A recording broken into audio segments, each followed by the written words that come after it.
Today, as you can see on the board, I'm going to teach you perfect participles.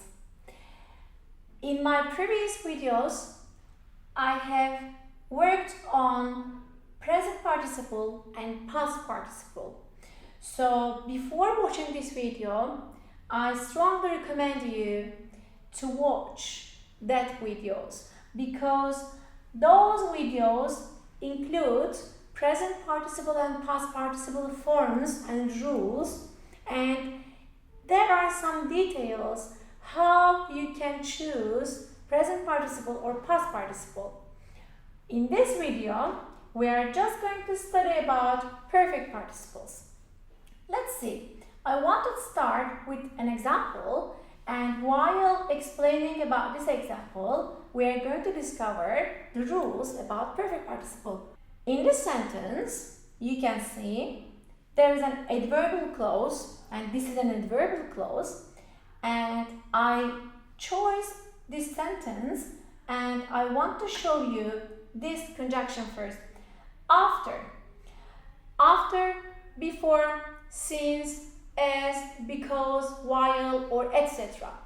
You know there are adverbial clauses in English, and in those adverbial clauses it is possible to make participles, to create participle sentences, but we should know what the rule is.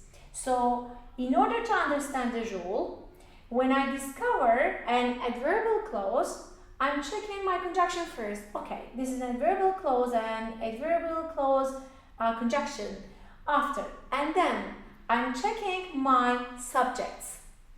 In my dependent part in this sentence, you can see we, our subject.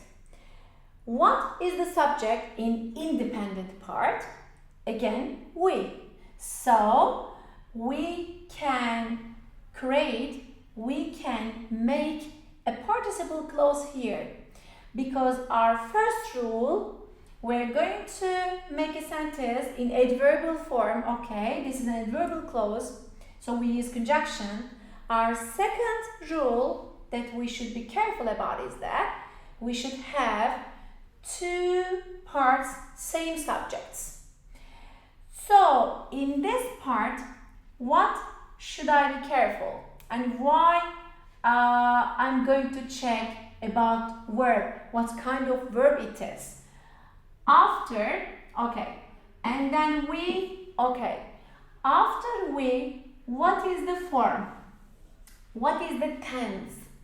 So here, if I see a tense in the family of perfect tenses, present perfect, past perfect, future perfect, present perfect continuous, I mean perfect family, I should be careful, because normally we only checked in previous lessons whether it is active form or passive form. But here we should be careful. If it is perfect family, we should choose perfect participles. But how we should decide? Active form or passive form? After subject, you can clearly see this is past perfect tense and this is active form. So in this point, you should choose active perfect participle. Let's make it. Having saved enough money, we were able to buy our dream house. So here you can clearly see we don't use this conjunction, and we are also not using our verb again here in this part. So we get participle form. Perfect family, so we need perfect participle. And this is simple past perfect, but in active form, so we must use active form. Having saved enough money, that is our participle part. So having saved enough money, we were able to buy our dream house is also possible to give same meaning. Let's see with another example.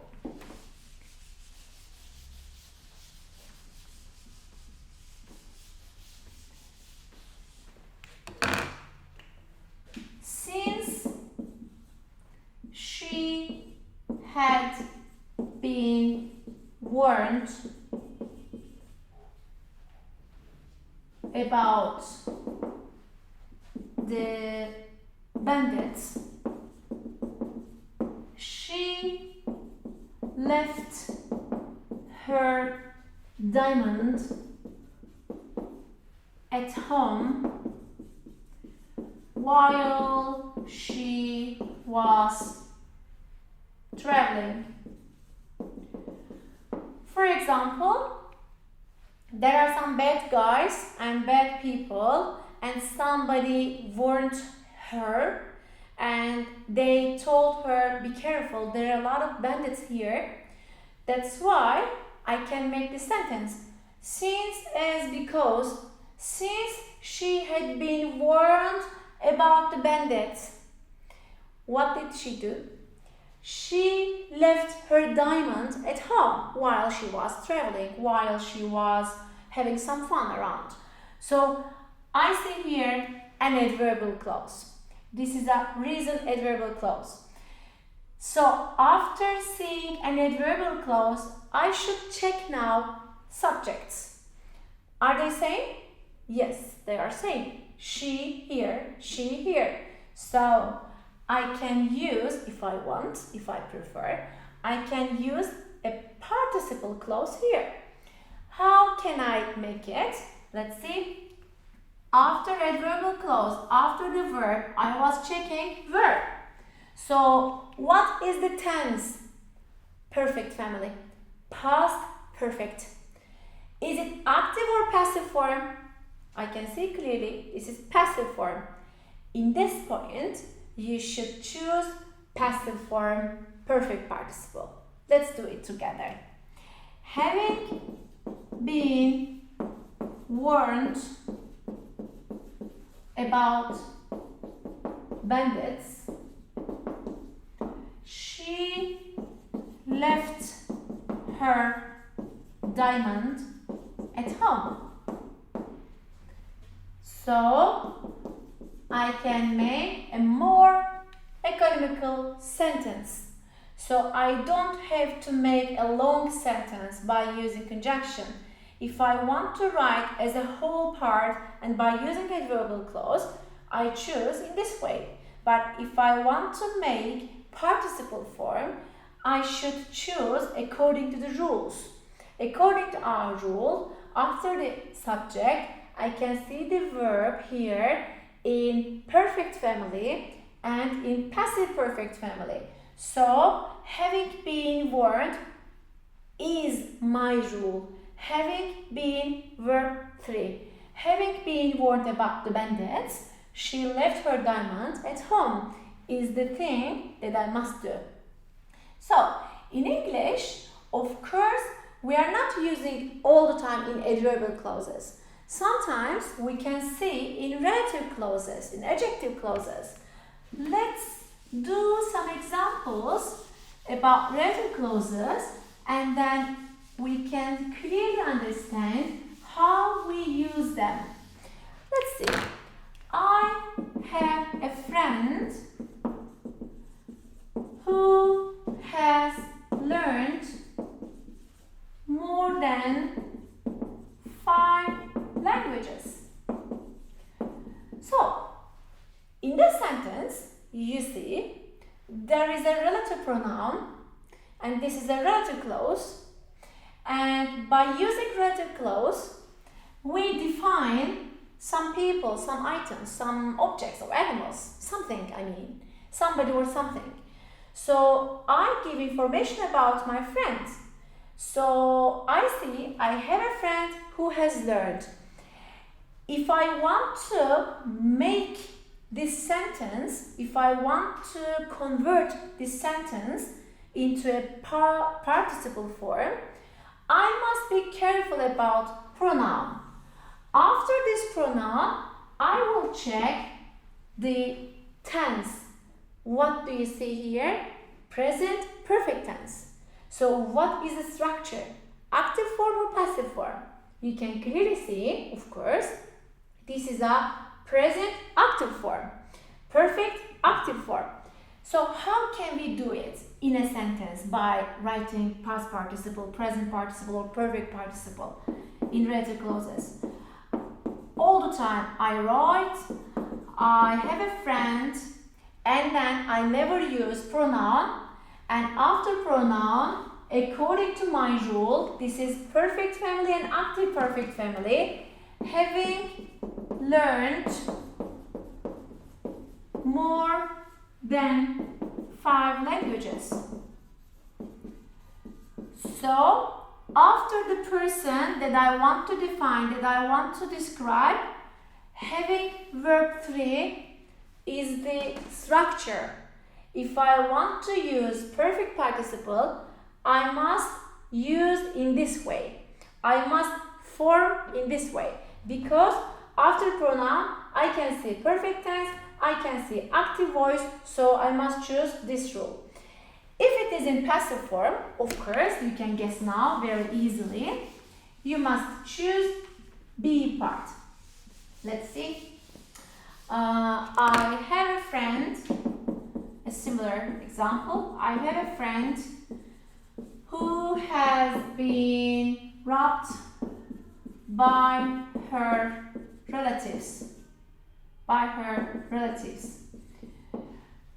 Again, I'm checking pronoun. After that pronoun, I must check the structure. This is passive form and this is perfect family sentence. So I can write in this way. I have a friend. What is the rule? Having been robbed by her relatives. So after this noun, again, I can choose participle to give same idea, same information, same meaning. I have a friend having been robbed, because after pronoun you can clearly see has been robbed. This is the perfect form. So if our verb is in a perfect form, we must choose this rule. I have a friend having been robbed by her relatives is the sentence that we must do. In English, participles have a lot of different meanings and a lot of versions. Of course, there are many usages, but also you can see some other sentences below this video. So I'm going to make some new sentences for you. But here, the important point is you should understand the logic. You should understand how we form it. And we should understand how they are useful while writing or while doing some test questions. So especially if you name yourself as an advanced student, you are really supposed to know this topic.